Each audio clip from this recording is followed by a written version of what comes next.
ষষ্ঠ শ্রেণীর পঞ্চম অ্যাসাইনমেন্ট বিষয় ইসলাম শিক্ষা, ইসলাম ও নৈতিক শিক্ষা। ইসলাম ও নৈতিক শিক্ষা ষষ্ঠ শ্রেণীর পঞ্চম অ্যাসাইনমেন্ট হচ্ছে সমাজে ন্যায় বিচার ও সুশাসন প্রতিষ্ঠার ক্ষেত্রে আমরা হযরত ওমর রাদিয়াল্লাহু আনহু এর খেলাফত থেকে কি কি শিক্ষা লাভ করতে পারি। তোমার পাঠ্য বইয়ের আলোকে বিশ্লেষণ করো। এখান দিয়ে একটু আসে নাই। 2 নম্বর, প্রজাহিতৈষী হিসেবে একজন মহান শাসকের মূর্ত প্রতীক ছিলেন খলিফা হযরত ওমর রাদিয়াল্লাহু আনহু, ব্যাখ্যা করো।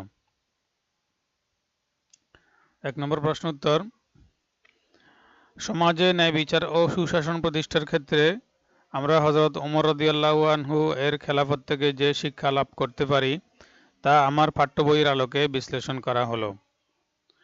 হযরত ওমর রাদিয়াল্লাহু আনহু আইনের চোখে সকলকে সমানভাবে দেখতেন, এমনকি মদ্যপানের অপরাধে স্বীয় পুত্র আবু শামাকে শাস্তিদানে বিন্দুমাত্র দ্বিধা করেননি। ন্যায় বিচার প্রতিষ্ঠায় তিনি ছিলেন যেমন কঠোর, তেমনি মানুষের দুঃখ কষ্টে তিনি ছিলেন অত্যন্ত কোমল।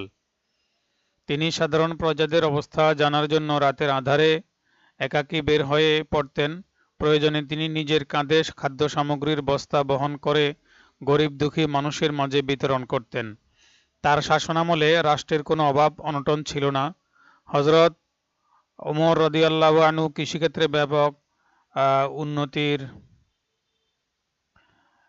লাইনটি এখানে আবার আছে। হযরত ওমর রাদিয়াল্লাহু আনহু কৃষিক্ষেত্রে ব্যাপক উন্নতির জন্য পানি সেচের প্রয়োজনীয়তা অনুভব করেন। তাই পানির জন্য তিনি অনেক খাল ও খনন করেন। তিনি ডাক বিভাগ প্রবর্তন করেন। সমাজের প্রতিটি স্তরে সাম্য ও ন্যায় প্রতিষ্ঠা করেন। ইনসাফ প্রতিষ্ঠায় তিনি বাইতুল মাল থেকে প্রাপ্ত কাপড় সেই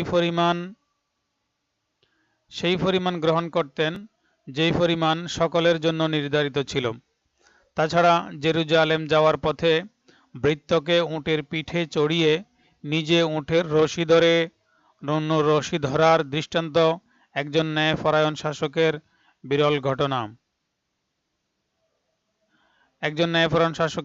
ঘটনা। হযরত ওমর রাদিয়াল্লাহু আনহু খুব সহজ সরল জীবনযাপন করতেন। অর্ধ পৃথিবীর শাসক হয়েও তার কোনো দেহরক্ষী ছিল না। খেজুর পাতার আসন ছিল তার সিংহাসন। জনসেবাই ছিল তার ব্রত। সুতরাং সমাজে ন্যায় বিচার ও সুশাসন প্রতিষ্ঠার ক্ষেত্রে আমরা হযরত ওমর রাদিয়াল্লাহু আনহু এর খেলাফত থেকে যে শিক্ষা লাভ করতে পারি তা হলো দেশ ও সমাজের শাসন ব্যবস্থায় রাসূল সাল্লাল্লাহু আলাইহি সাল্লামের অনুসরণ, আইনের চোখে সবাইকে সমানভাবে দেখা, ন্যায় বিচার প্রতিষ্ঠায় কঠোর কিন্তু মানুষের দুঃখ কষ্টে কোমল হওয়ার শিক্ষা, গরিব দুঃখী মানুষের সেবায় নিজের কাঁধে বোঝা বহনের শিক্ষা, জনকল্যাণমূলক কাজ যেমন মসজিদ, বিদ্যালয়, সেতু, সড়ক, হাসপাতাল ইত্যাদি নির্মাণ, ভৃত্যের প্রতি সদয় ও সাম্যের শিক্ষা, সহজ সরল ও অনাড়ম্বর জীবনযাপন, শাসক হয়েও সাধারণ প্রজার মতো জীবনযাপনের শিক্ষা, আল্লাহর বন্দেগীতে মনোনিবেশ করার শিক্ষা এবং কঠোরতা ও কোমলতার সমন্বয়ে বিশিষ্ট জীবনের শিক্ষা লাভ করতে পারি।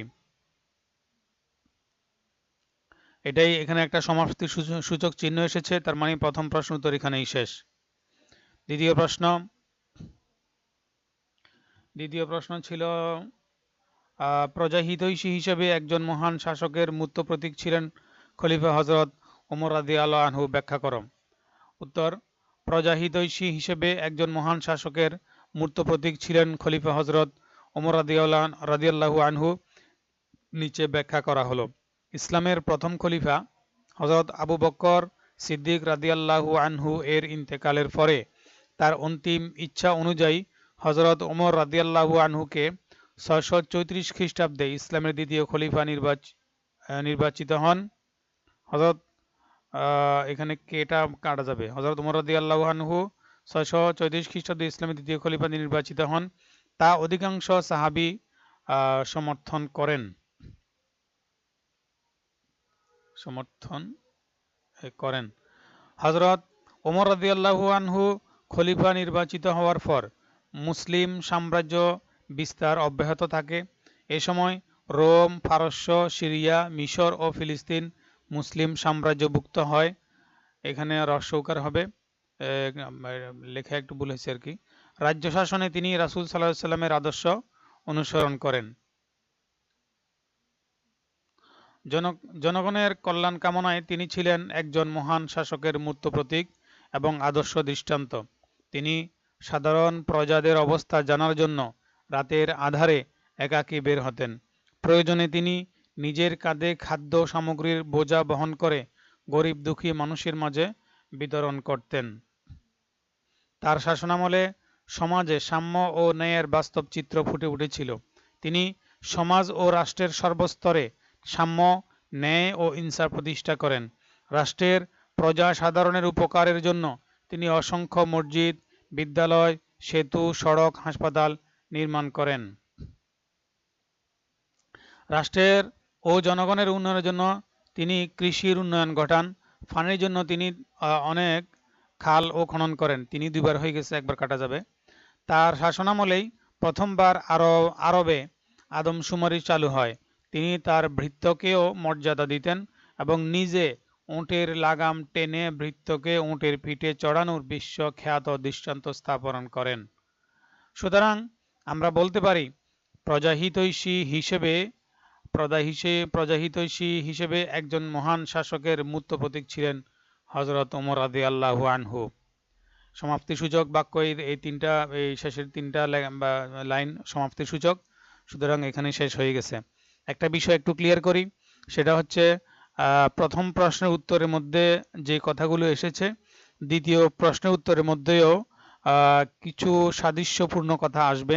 আসলে দুটো উত্তরই, অর্থাৎ 1 নং এবং 2 নং প্রশ্নের উত্তর উভয়টাই খলিফা ওমর রাদিয়াল্লাহু আনহু সম্বন্ধে যে পাঠ রয়েছে ইসলাম ও নৈতিক শিক্ষা বইয়ের মধ্যে, সেই পাঠ থেকেই তৈরি করা হয়েছে, বই থেকে তৈরি করা হয়েছে।